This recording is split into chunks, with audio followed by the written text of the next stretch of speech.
মুঠো হাতের শক্তি বেশি, মুঠো খুললেই তা দুর্বল। তা এমন কি থাকা উচিত এই বন্ধ মুঠোয় যা লাখের সমান?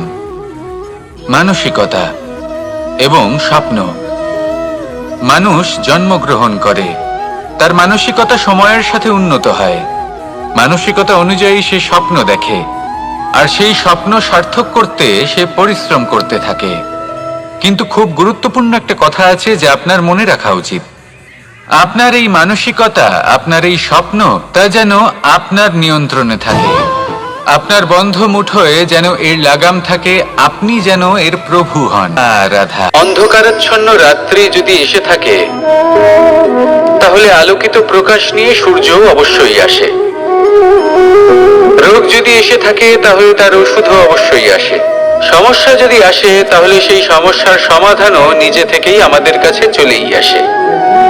এই সংসার, এই জীবনের শুধুমাত্র একটাই নিয়ম আছে, আর তা হলো এটাই: এই সংসার হলো একটা চক্রের মতো। এতে শাশ্বত বলে কিছু নেই, নিত্য বলে কিছু নেই, আর যা কিছুই রয়েছে সব বদলাতে চলেছে।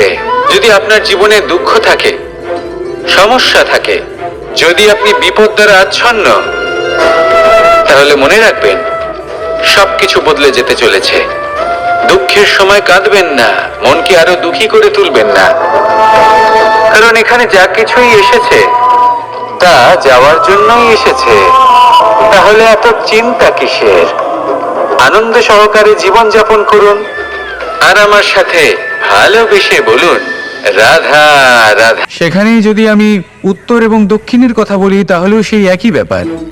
উত্তর দিকে যদি আমরা কখনো যাত্রা করতে চাই, তাহলে আমরা নিঃসংকোচে কোনো ভাবনা চিন্তা ছাড়াই যাত্রা করতে পারি। সেখানেই দক্ষিণ দিকে যদি আমরা যাত্রা করতে চাই, তাহলে আমরা শুভ মুহূর্ত খুঁজি। কারণটা কি? কারণ উত্তর দিকে হিমালয় পর্বত আছে, যেখানে আমরা জড়িবুটি খুঁজে পাই, যেখান থেকে পবিত্র নদী প্রবাহিত হয়। সেখানেই দক্ষিণ দিকে আছে বিশাল নোনা জলের সাগর। এমন একটা স্থানও আছে যেখানে লঙ্কাপতি রাবণ থাকতেন। আর হয়তো এই সকল কর্মের কারণেই আমাদের দৃষ্টিভঙ্গি এমন হয়ে গেছে। তাই আপনার কর্ম সবসময় যথাসম্ভব শ্রেষ্ঠ রাখুন, কারণ আপনার কর্ম শুধু আপনার জন্যই নয়। আপনি যেখানে আছেন, আপনার কুল, আপনার স্থান, আপনার দিশা, এই সব কিছুর ওপর তার প্রভাব পড়বে। তাই সবসময় শুভ কর্ম করুন এবং আমার সাথে ভালোবেসে বলুন রাধা রাধা। কখনো কোনো বৃক্ষকে দেখেছেন? এই ধরিত্রী থেকে ততটুকুই জল নেয় যতটুকু তার প্রয়োজন। কোনো প্রাণীকে দেখুন, এই প্রকৃতি থেকে ততটুকুই খাবার গ্রহণ করবে যতটুকু তার খিদে রয়েছে। খিদে মিটে গেলে আর খাবে না। এবার মনুষ্যকে দেখুন, সে নিজের জীবনে যা কিছু পেয়েছে, বস্তু, ধন, খাবার, শক্তি, প্রয়োজনের থেকে অনেক বেশি লাভ করার চেষ্টা করে থাকে। প্রয়োজনের থেকে বেশি যদি পেয়েও যায়, তাহলেও তার কম মনে হয়। এবার এরকম ঠিক কেন হয়? এর পেছনের কারণ কি? কারণ হলো লোভ। লোভের আগুন কিছু এমন হয়, যদি আমার কাছে যশোদা মা যেমন, আমার কাছে দেবকী মা যেমন, আমার কাছে ঠিক তেমনই হলেন গোমাতা। এবার ভেবে দেখার বিষয় হলো এটা যে এই সংসারে অসংখ্য প্রাণী আছে। একজন গাইকে একজন মায়ের মর্যাদা কেন দেওয়া হয়? তাহলে এর অনেকগুলো কারণ আছে। এই গাই অর্থাৎ গোমাতা, এনারা হলেন অত্যন্ত শান্ত, শান্তি প্রিয়, কখনো কারোর কোনো ক্ষতি করতেই পারেন না। গোমাতা যে দুধ নিজের বাছুরকে পান করান, সেই দুধই আমাদেরও দেন। সেই দুধ পান করে আমরা শক্তি লাভ করি। এই দুধ থেকে আমরা মাখন, ঘি, পায়েস, এইসব সুস্বাদু খাবার লাভ করি।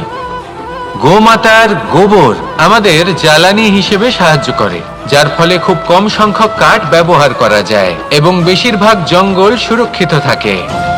গোমাতার গোমূত্র, সেটাও আমাদের কাছে লাভজনক। এর দ্বারা আমরা অনেক রোগ থেকে মুক্তি লাভ করতে পারি।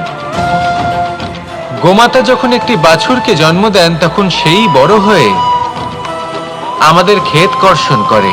সেই জন্য গাইকেও জীবনে মায়ের মর্যাদা দেবেন। যতটা সম্ভব তাকে সেবা করুন এবং ভালোবেসে তাকে পালন করুন। এই মন নিজে থেকেই প্রসন্ন হয়ে বলবে, রাধা রাধা।